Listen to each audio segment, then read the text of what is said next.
It was 1893. A resort in Maryland told Charles Douglas that they didn't serve his kind.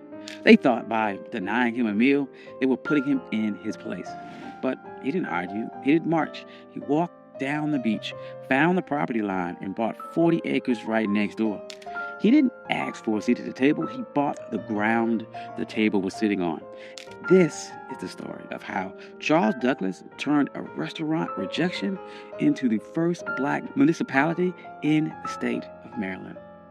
This is One Mike Black History, and if you like stories like this, you can find more stories like this at onemikehistory.com. But without further ado, let's get started. To understand this heist, you have to understand the insult. It was August of 1893. The Chesapeake Bay was the playground for Washington and Baltimore's elite. The system at the time called the place Bay Ridge. It was known as the Queen of Chesapeake. It was a grand hotel, massive boardwalk, and a restaurant that promised the finest dining on the East Coast. Charles Douglas and his wife Laura, they weren't there to make trouble.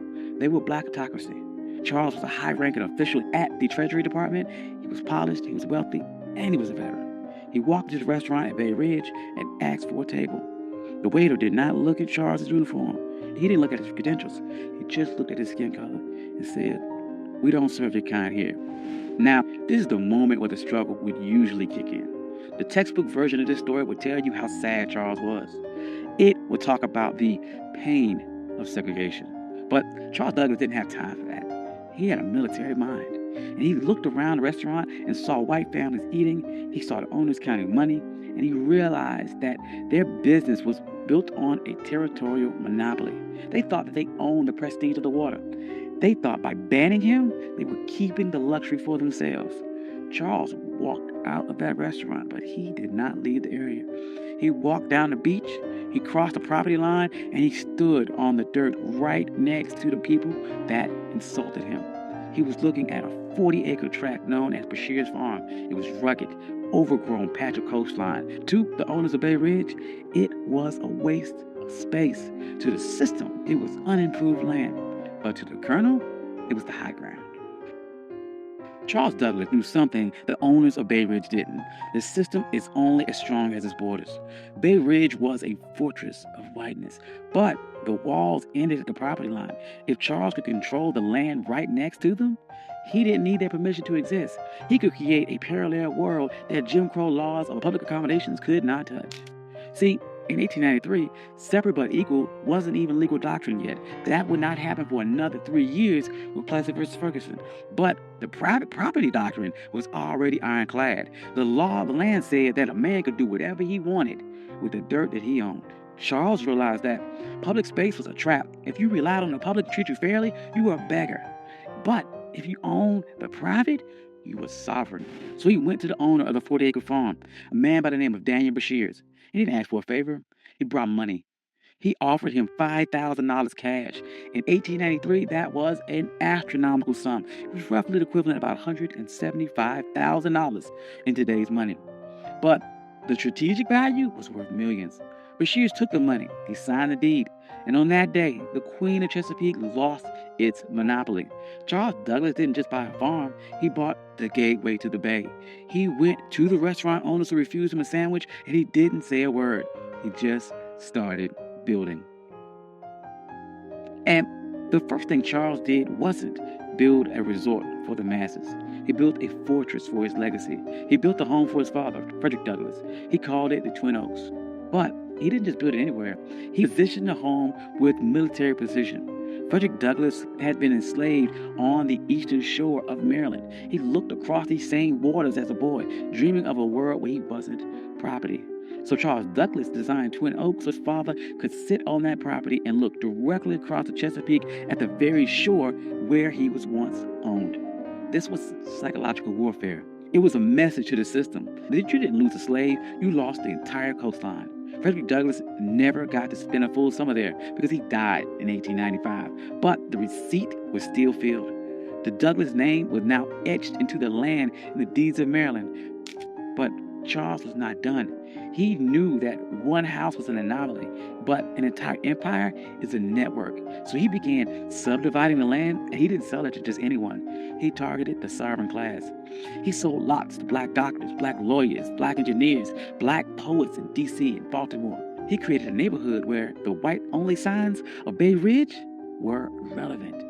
By the turn of the century, Highland Beach wasn't just a place to swim. It was a black think tank. Paul Robeson was there.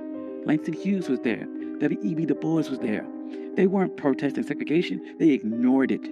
They built their own hotels. They built their own pier. They built a community center. They built a closed economy where black money stayed in black pockets and black dignity was the default setting. Now, there's no way the system sat back and watched this happen. The owners of the white resorts nearby were furious. They saw the private property loophole working against them, and they realized that they had lost control of their territory. So they tried to use paper weapons. First, they tried to use vagrancy laws. They sent the police to harass people walking between the train station and Highland Beach. They wanted to make the journey so uncomfortable that the residents would give up. That didn't work. Highland Beach residents started their own shuttle service. They controlled the logistics. Then the white resort owners tried to use a legal glitch. They realized that Highland Beach was technically a part of an unincorporated area. They thought they could use local zoning boards to condemn the land or pass an ordinance that would tax the Douglass family into bankruptcy. They tried to treat Highland Beach like a nuisance. But the residents of Highland Beach were some of the smartest people in the state. They knew that in America, the ultimate hack for land was municipal status. In 1922, they executed their final move of the heist. They petitioned the state of Maryland to become an unincorporated town. They didn't want to be a neighborhood. They wanted to be government. They won. Highland Beach became the first black municipality in the history of Maryland. Think about the payoff here. Because they were a town, they had their own mayor, they had their own police department, and they had their own zoning board. When the white resort owners tried to pass laws against them, the people of Highland Beach just passed their own laws to cancel them out. They weren't marching and asking for civil rights. They were exercising their statutory power. By the 40s and 50s, Highland Beach was the summer Apollo. While white Maryland was obsessed with keeping its beaches segregated, Highland Beach was outproducing them culture and social capital. But the winds, they are changing, and the system shifted its strategy. In 1964, the Civil Rights Act passed and the public accommodations were integrated. On paper, this was a victory. But in a world of real estate and sovereignty, it was a Trojan horse. The system realized it could not keep black people out of the water anymore, so it decided to make the land too expensive to keep. This is the new Jim Crow. As white developers realized that coastal property was the ultimate asset, they began using tax assessment and eminent domain and environmental regulations to squeeze black families off their land. In places like Hilton Head and Bruce's Beach in California, the system succeeded. They stole land back using the laws that were supposed to protect landowners. But look at Highland Beach today. It's still there. It survived the rise of developers. It survives the collapse of other resorts. It survives because Charles Douglass didn't build a charity. He built a closed-loop system. The residents of Highland Beach understood that the land wasn't just for lounging. It was for continuity. They passed these down for generations. They created trust. They created a black culture of holding the line. During the Civil Rights Movement, we get caught up about the seat of the lunch counter. But Charles Douglass reminds us that the lunch counter is just a piece of furniture, and that if someone owns the building, they can always find a reason to move the chair or keep you out. The true power is owning the blueprints. Charles Douglass was told his money wasn't good enough for a meal, and he didn't waste a second trying to change that with his mind. He used that energy to change the map.